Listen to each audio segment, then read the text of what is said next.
just like you said it would be.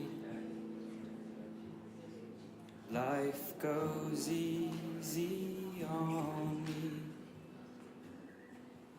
most of the time.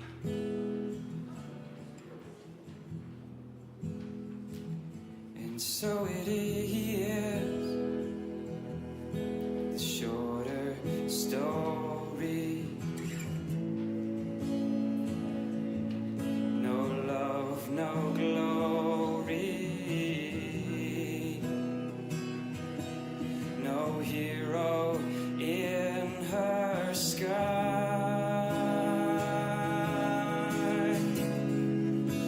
I can't take my eyes off of you. I can't take my eyes off of you. I can't take my eyes off of you. I can't take my eyes off of you. I can't take my eyes off of you. I can't take my eyes.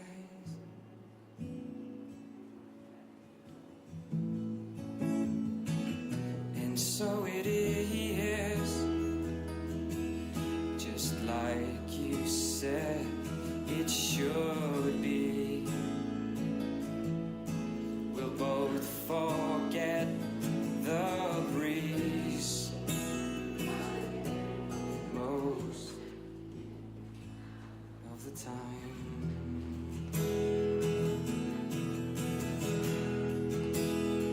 And so it is, the colder water, the blower's daughter, the pupil emptied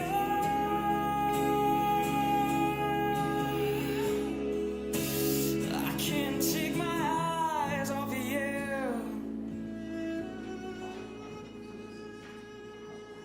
I can't take my eyes off of you. I can't take my eyes off of you. I can't take my eyes off of you. I can't take my eyes off of you. I can't take my eyes.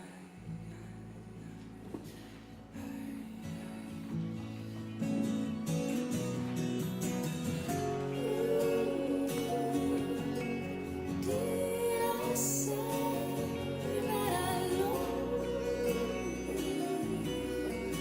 Did I say that I want to?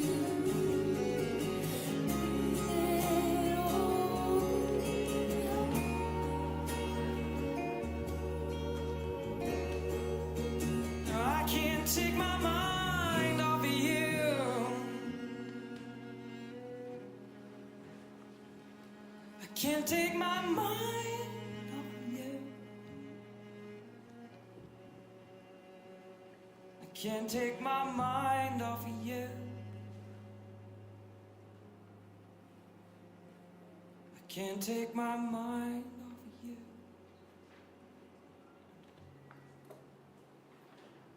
Can't take my mind off of you. I warmly welcome you, and on behalf of Greg, David and Kirsty and all the family, thank you for offering your love and support as we come together to honour and to reflect on the 80 years of the life of a woman who played a very significant part in all of your lives. There are family and friends who cannot be with us in person.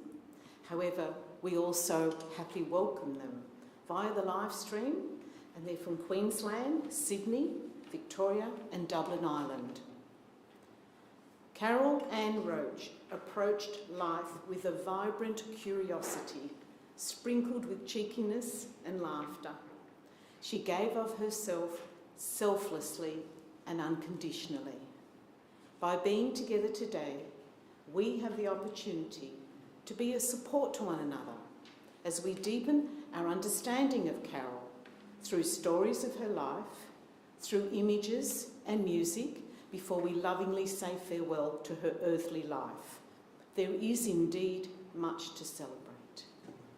My name is Silvana Camilleri. As a celebrant for my community, I'm honoured to have been invited to be here with you. It is quite a task to attempt to capture a person's life at a time such as this. It's a very important task and such a privilege for us to share in, as it is through recounted experiences and our memories that the people we care for live on in a different but still very significant way. And I have the privilege of representing the family as I share a glimpse into Carole's journey in life. Carole Ann Roach was born on the 21st of October 1941 in Marrickville, Sydney, to Owen Ambrose and Mavis Emma Roach.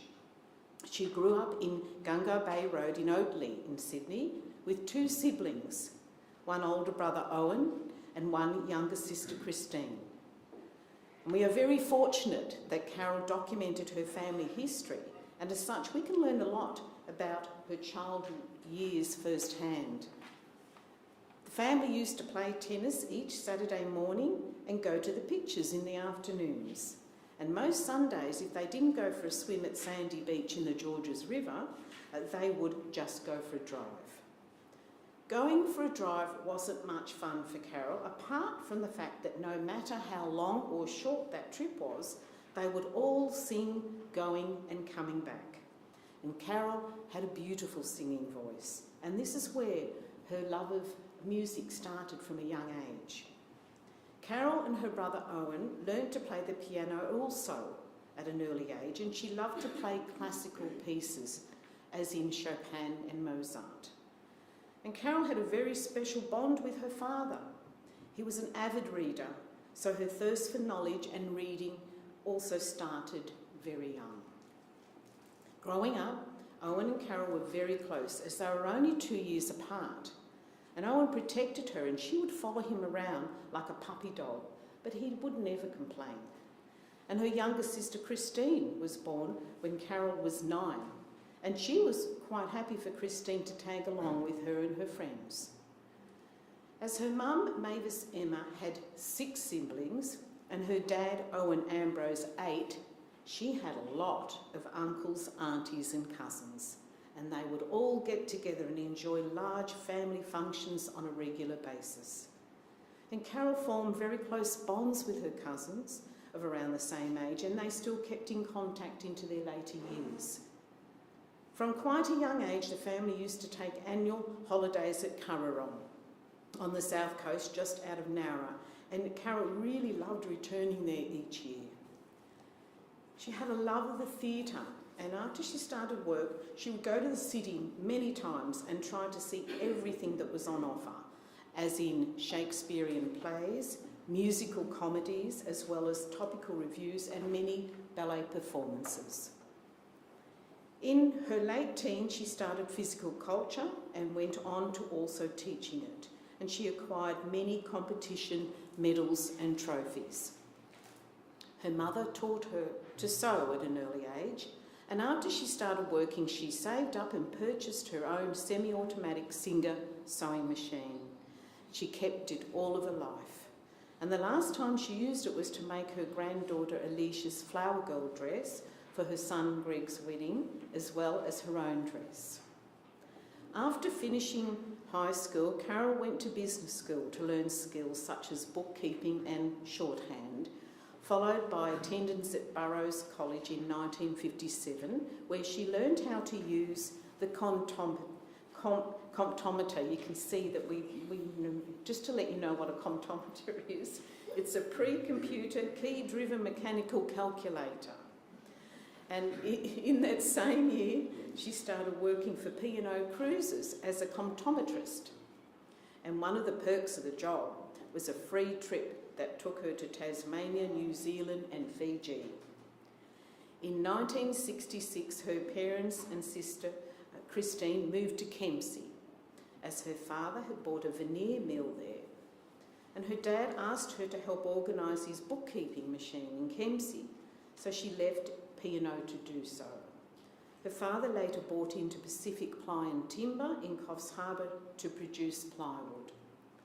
Carole moved back to Sydney to live in Cronulla for a while, and she married John Baird in 1967 and lived in Lakemba for a while and worked for Nestle as a comptometrist.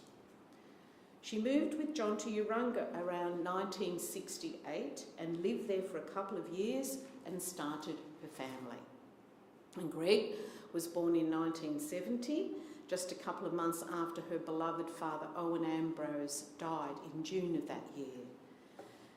Carole and John then bought a house in Hammond Street in Bellingen, where David was born in 1971 and Kirsty later in 1974. They put a lot of time into making improvements on the house, which was undone by the Bellinger River flood of 1974, when a lot of memorabilia was destroyed. Carole and John parted ways, and Carole and her children moved to Jean Street in Coffs Harbour around 1975, where they spent many happy years and made a lot of memories as a family until all the kids grew up and left home, and Carole sold the home in the late 90s. Carole had a thirst for knowledge and reading, and she continued to enjoy the cinema and movies. She loved music, was a beautiful singer and played piano. She also taught her grandchildren to play the piano. She was a great photographer and took a lot of images of landscapes as well as lots of family photos. She painted, loved the water and beach, and her favourite swim spot was Moonee Beach and watching David and Greg climbing the big pine trees when they were there. So I'm glad you survived that. Carole would take early morning walks along the jetty foreshores, did Tai Chi, meditation, and had an interest in numerology and spirituality. Carole just loved being a grandmother. She delighted in picking up and ferrying the grandkids around after school and to work, and she would grab every opportunity to spend time with them. Carole loved family barbecues down at the jetty foreshore, or just being at home watching all the kids running around and playing and just spending time with the family. Christmas time was especially enjoyed as she was surrounded by all her kids and grandkids. Carole also loved going to lunch with her best friend Liz every weekend at Coffs RSL and going to the movies together. Carole's children tell us that she was a wonderful single mum, extremely supportive, and would be on the sideline of many sports the kids played, including hockey, softball and little athletics, cheering each of her kids on. They said, "We never had a lot, but we certainly had a lot of love." There's nothing better than that, is there?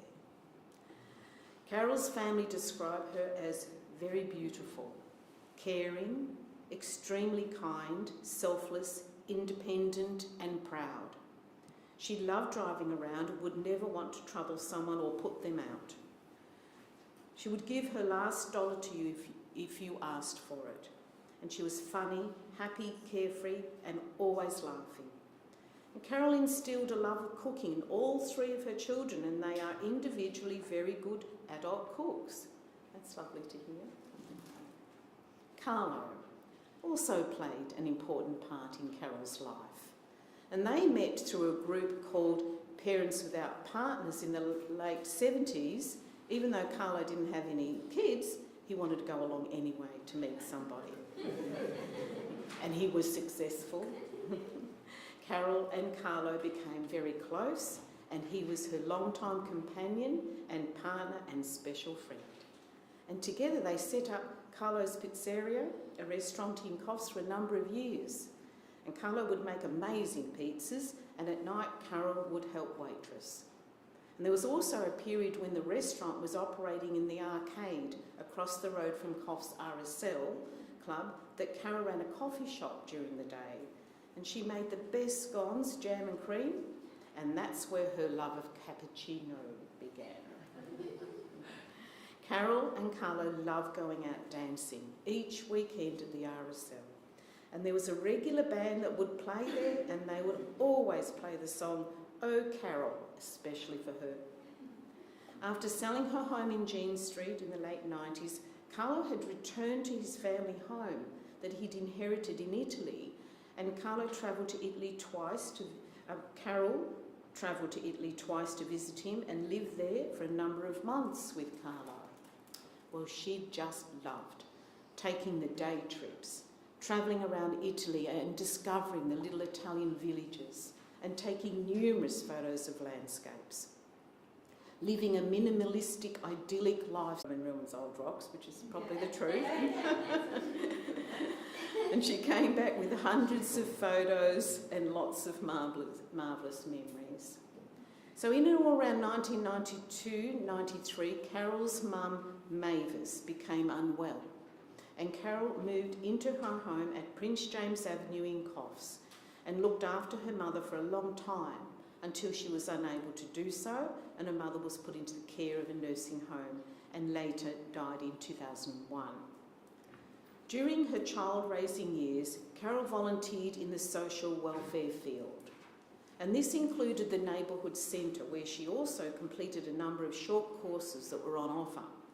And the courses inspired her to more learning, and she turned to TAFE and completed a 3-year welfare certificate and advanced certificate course, and Carole then applied to study externally through the UNE.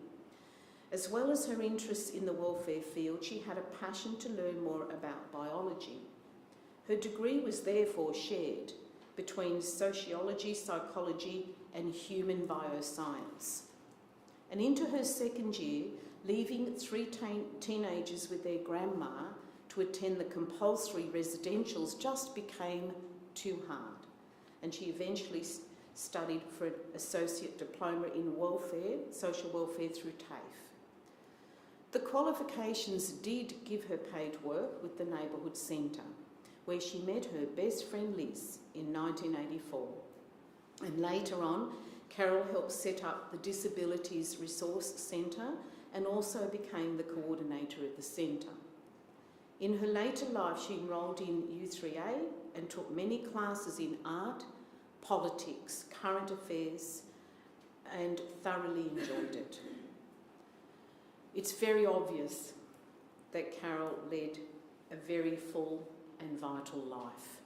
And we thank the family so much for bringing their mum and their grandma's story to us.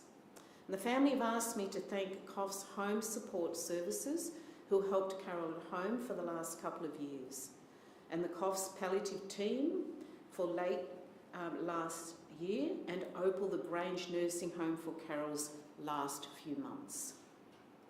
Carole is survived by and missed by all who knew her, and in particular her children, Greg, David and Kirsty, and her grandchildren, Caitlin, Alicia, Tamara, Annalise and Robert, and great-grandchild Tiger, and of course, grandpuppy Bentley.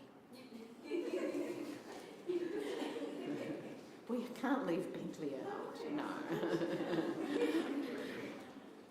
Every person touches our lives in a very individual way, and it is by sharing in personal tributes that we can deepen our understanding of Carole even further, and her family can be supported by us as they share their thoughts and their feelings. So I'm going to invite David to come up now, and he will be followed by Kirsty and to share their own personal tributes.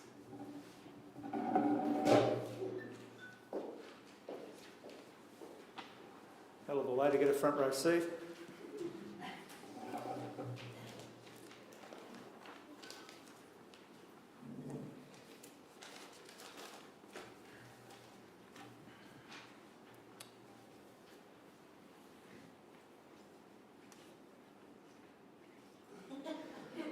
Who was this woman? A perfection of God's work, a most generous soul, beautiful both inside and out, the warmest of smiles, kindest of heart, and lived without a bad bone in her body. All ways that we could describe this woman. Who was this woman? Someone that had many talents. She was the queen of making people feel good. Held a master's degree in giving the best hugs possible, and had a black belt placing everyone's needs over and above her own. Always. Who was this woman? To many, she was a great friend and very well respected. But to Greg, Kirsty and me, she was our mother. Best mother in the world. Further to this, and to some of our closest childhood friends, and some of which are here today, she was like a mum as well. Anyone that walked through the front door was always made to feel welcome. The dictionary describes the word mother as being a female parent. For us, the word means far more. For us, she was our everything. My name is David, and I had the pleasure of being a son to the amazing person that we honour here today. If it's okay, I'd just like to briefly describe what Mum meant to us with a couple of little stories. Although the past few months have been upsetting seeing Mum deal with her many ailments, it has also provided some amazing conversations and some of the funniest situations. One of Mum's ailments was living with dementia. For anyone that has seen this horrible condition, you'll understand its many complications. Because Mum was so intelligent, she became very good at covering her symptoms. I recall some months ago, while Mum was still living in her unit, I'd been to visit her this day, and there was many flower arrangements still there as remnants from her birthday. And I'd asked Mum, I pointed at this bunch of flowers, and I said to her, why did you receive them, Mum? And she, as quick as a flash, said to me, they were given to me for my 21st birthday. And I said, are you sure it was your 21st? And she thought for a moment, then responded by saying, well, it could have been my 30th. So I said, how old do you think I am, Mum? And again she thought and said, well, you're a lot older than that. So I said to her, well, Mum, how can I be your son if I'm older than you? And again, as quick as a flash, she looked back at me with a warm smile and says, well, that adds up.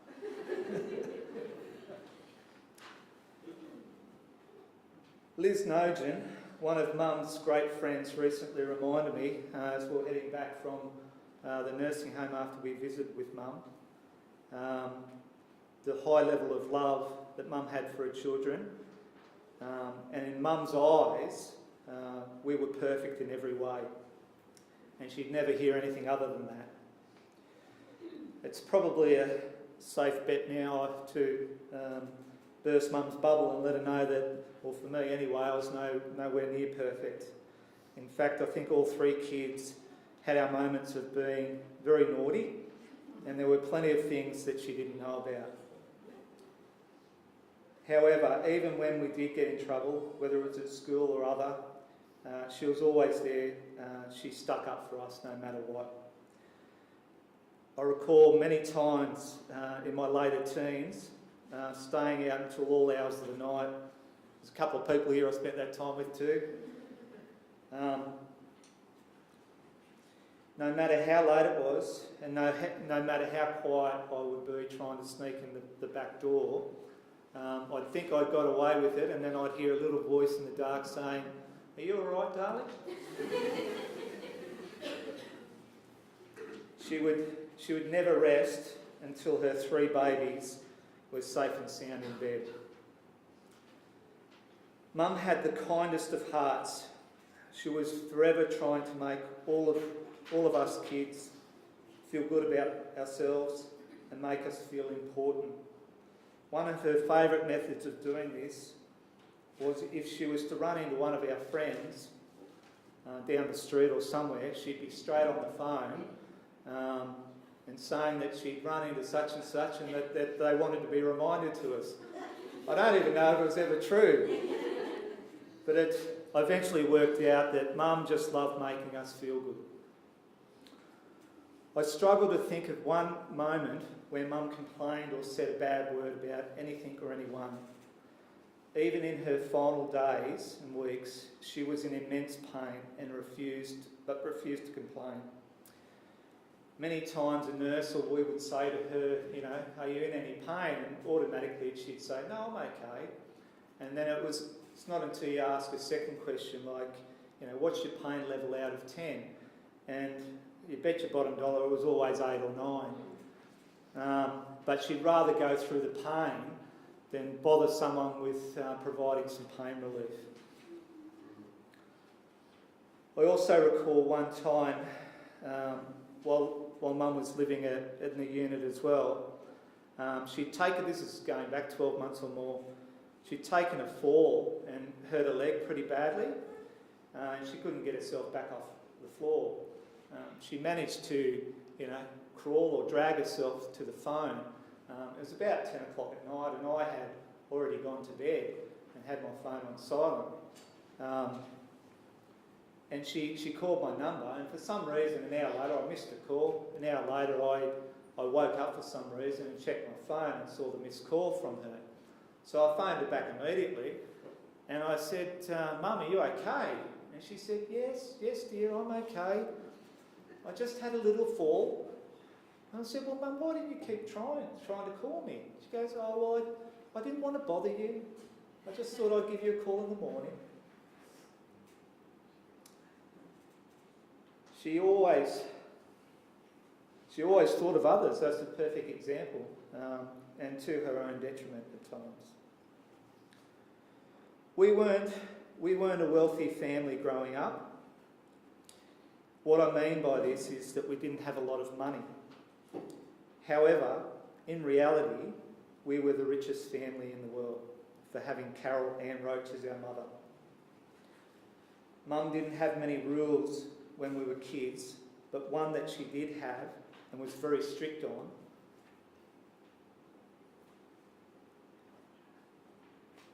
was for everyone to eat at the dining table. As much as we would fight her on this rule and not understand at the time, I now appreciate the importance of sharing a meal. Some of my greatest memories of Mum and family revolve around the dining table, and I'd give anything to have one more meal with her. I love you, Mum.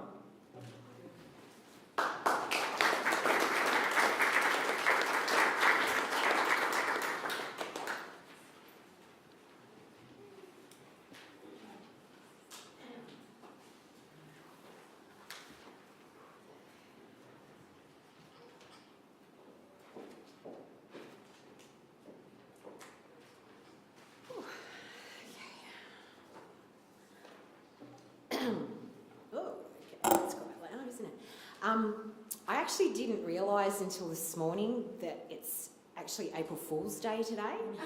And it's actually quite appropriate given all the curveballs Mum's been throwing us this week and especially this morning. Growing up, as David's touched on, we didn't have a lot, but we were always surrounded by love and laughter. Mum had a special way of making everyday things into a fun adventure and experience. We used to have this old white Datsun wagon, and we used to live in a street that you had to drive up a crest and then down a steep hill. And we lived at the bottom of that hill. I remember Mum would make a journey home in that car like a roller coaster ride. She would rev the engine and go fast up the crest, then cut the engine and pretend like she had no control, and we would fly home. It It was both fun and very scary, and we'd all laugh in relief when we got in the driveway safely. Now that I'm older, that road I remember really wasn't a steep, scary hill and is actually more like a small, long slope. But she was able to make it feel like the best roller coaster in the ride that any Disneyland could create. Mum was quite a cheeky character and always very happy, and I guess you'd say quirky, funny character at times. She would do little jigs to get a laugh, sing embarrassing tunes, and had her own unique little sayings like, God love a duck, wacko, hunky-dory, rightio Joe, toodaloo, and Madam Kafoots, the name she gave me when I was a kid. They were all a little corny, and a couple still to this day, I still have no idea what they mean, but she would just insert them into a conversation or when she was heading off somewhere, and somehow it just fit perfectly and was just Mum. Mum was pretty fascinated with all the new technology when it came out and joined up to Facebook and Twitter as well as Virtual Tourist, and took great delight in meeting new people and reconnecting with old friends. She did have an iPhone, and it must have been in mid-August in 2016, as my birthday's in late August, that I showed her how to use Siri and how you could speak to Siri and tell Siri to send a text message and ask it questions. And she took great delight in learning this new trick, and I left her to play around with it. And then a few days later, I received the following 4 text messages on my birthday. First, send text. Second, text message to. Third, Kirsty. Fourth, happy birthday, Kirsty. It was actually yesterday when the girls were around, Alicia, we were talking about how she just couldn't get a grasp on the technology like that. And she showed me a Facebook post that she did on a wall. Instead of tagging me into it, she'd actually wrote a message on a wall, Kirsty, can you please call me in 2 hours?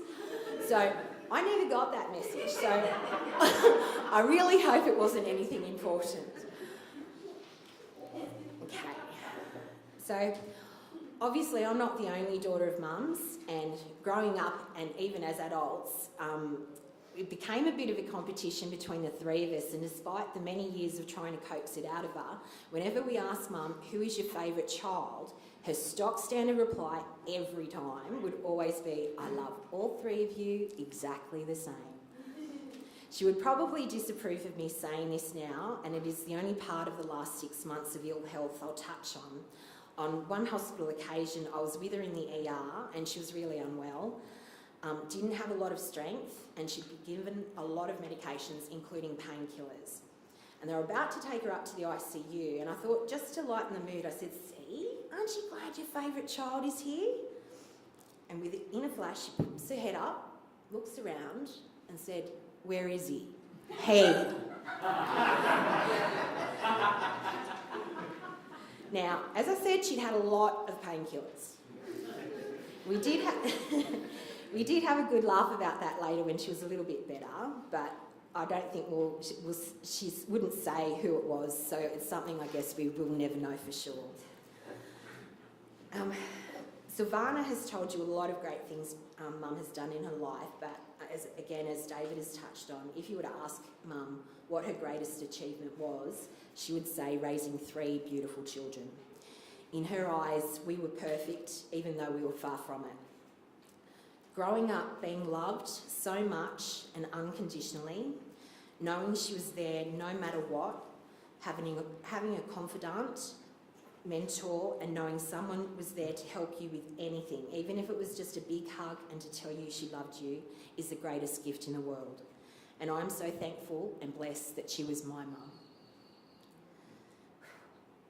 She's been an inspiration, a source of strength, and was always there when we needed her. Words are very hard to express how very special she was to us and the joy she brought to all our lives. She was a wonderful person, and we love her immensely. I know she's up there dancing and laughing, happily reunited with her mum and dad, brother Owen, and dancing the foxtrot and tango with Carole. And this is what I will try to take comfort in, even though I will miss her terribly, and things just won't ever be the same.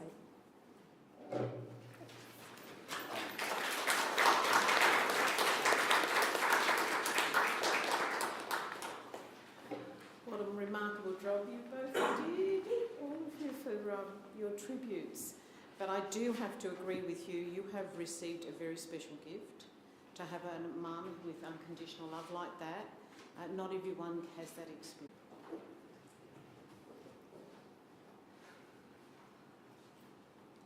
I didn't really prepare a specific speech, but I did just want to share a few words before I played the song. And the reason I wanted to play a song today is because, as you all know, Carole was a great lover of music and dance and just art in all of its forms. And for as long as I can remember, as far back as I can remember, there was always music and art shared between her and all of the grandchildren. Whenever she would take care of us, she would always bring her art supplies so we could paint or draw, and she would always be playing music, and she always made each one of us feel like, and this is taking words from Caitlin, whatever art we created was on the same level as Picasso. I wasn't a particularly good painter, but she would always tell me, you can do it, I'll get you the supplies. And she wanted me to teach Tamara guitar. Even though Tamara hadn't had any training, she was like, well, we'll get her one and you can teach her. She'll be beautiful. But yeah, I wanted to say a few words on behalf of us, that she instilled music and art and beauty into our lives. And I'm just going to play a song.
Before I continue, and just in case I forget, I just want to let you know that the road is now open to Coffs Harbour.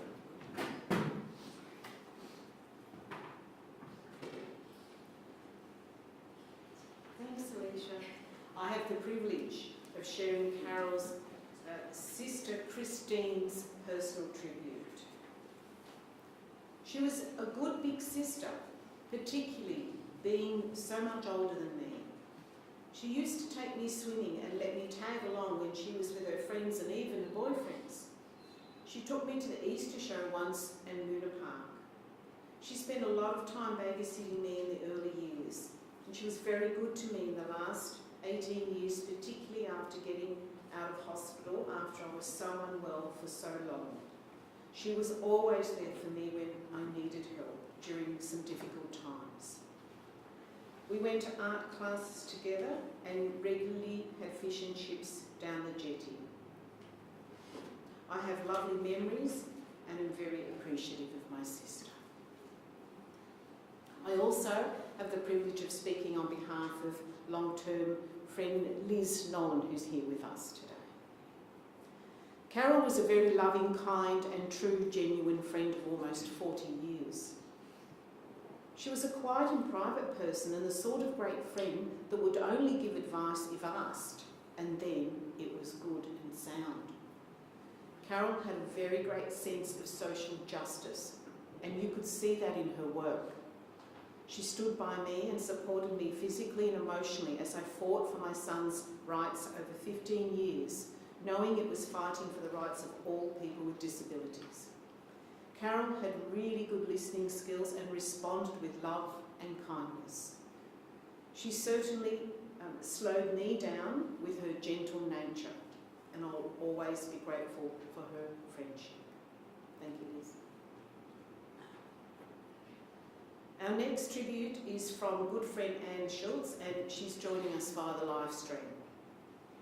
I have very fond memories of our rather haphazard friendship over the years and some very interesting conversations along the way. And I will always remember her as one of the most loving and generous persons I have known. Thank you, Anne. For our final tribute, I have a message for you, Kirsty, and it's from your brothers, Greg and David. They just want to thank you so much for all your help with your mum over the last 2 years, and particularly in the last 12 months. They really, really do appreciate it, and now you understand why I didn't say this before.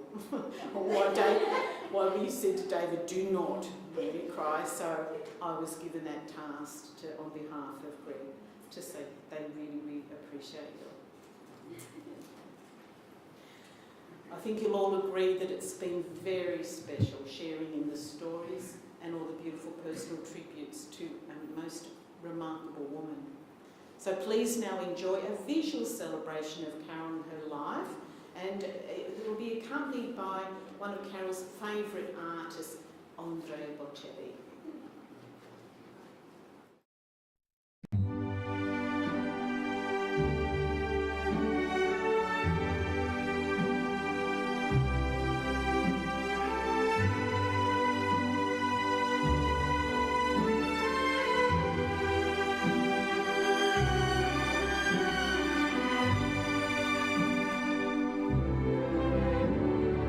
Quando sono sola sogno l'orizzonte e mancano le parole. Sì, lo so che non c'è luce in una stanza quando manca il sole. Se non ci sei tu con me, su le finestre mostra tutto il mio cuore che è acceso. Chiudi dentro me la luce che ho incontrato per strada. Time to say goodbye. I hesitate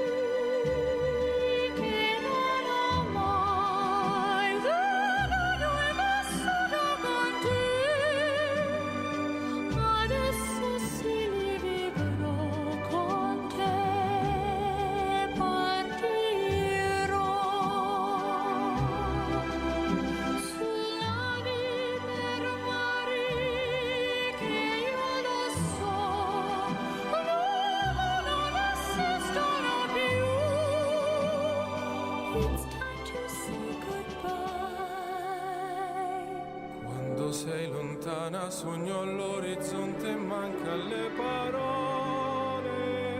E io sì lo so che sei con me, tu mia luna, tu sei qui con me, mio sole, tu sei qui con me, con me, con me, con me. Time to say goodbye. Paesi che non ho mai veduto e vissuto con te. Adesso sì li vivrò con te. Partirò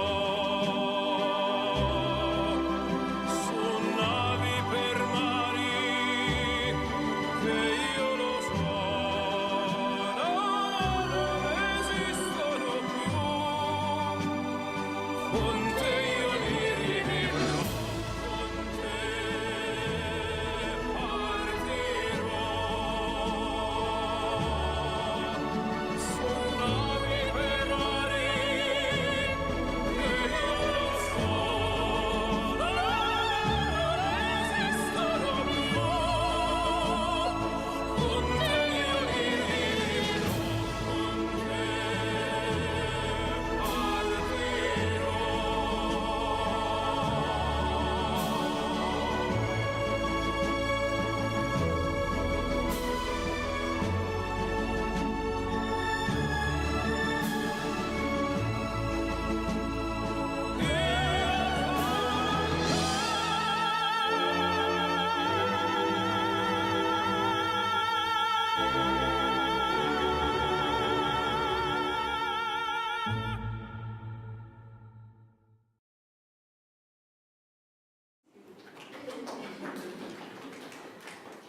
Fabulous memories, aren't they? And I'll always keep Carole close to you, those images. I have no doubt that Carole was most appreciative to have all of you in her life, and it's for that reason that I wish to be a voice for her. And with a message back to you all, and it is in the form of a reading, I'm always with you. And yes, you have. When I am gone, release me, let me go. I have so many things to see and do. You mustn't tie yourself to me with too many tears, but be thankful that we had so many good years. I gave you my love, and you can only guess how much you've given me in happiness. And I thank you for the love that you have shown, but now it's time I travelled on alone. So grieve for me a while if grieve you must, and then let your grief be comforted by trust that it is only for a while that we must part. So treasure the memories within your heart. I won't be far away, for life goes on. And if you need me, call and I will come. And though you can't see or touch me, I will be near. And if you listen with your heart, you'll hear all my love around you, soft and clear. And then, when you come this way alone, I'll greet you with a smile and a welcome home. Together, we have honoured Carole and her journey in life, sharing in all that she brought to those around her with love, with respect, and with much gratitude. And you've had to say goodbye to a very significant person in your lives. And it may seem difficult to move forward. And your deep sadness will be triggered by many things, but all I can offer is for you to know that in time, your precious memories will outlast the pain of your grief, and that the love you shared will indeed keep you eternally connected. And each of you carries something important of Carole with you into the future. But most of all, to remember Carole, her full life and her love for you. Remember it with happiness and with gratitude as you move forward in your own lives. So on behalf of the family, thank you again for coming here today for the celebration of Carole's life. and for offering your love and support. It really has been appreciated. And soon we will leave this place, and the family will travel to Urunga, where Carole's body will be laid to rest. And the family invite you to join them in the Vista Room of the Coffs Ex-Services Club from 2 p.m. this afternoon. It is time now for our final words of gratitude, and I'm going to be speaking on behalf of you all. Carole and Roach, you are now at peace. We acknowledge with the utmost love, respect and admiration the part you have played in the lives of those who have known you and loved you, and your own journey through life. And we thank you deeply for the love and support you so graciously gave to your family and your community. You are in their hearts and in their minds, and they carry you with them as they move forward with their lives, as when they walk this earth, they walk it with you. You leave them the strength and pride to do what is good and right, and your memory continues to guide them as you did when you were at their side. And for this, we say thank you and farewell. Our love is with you, Carole, as you reunite with those that have gone before you, and as you are embraced by infinite love. Could I ask you all to please stand now for our final song?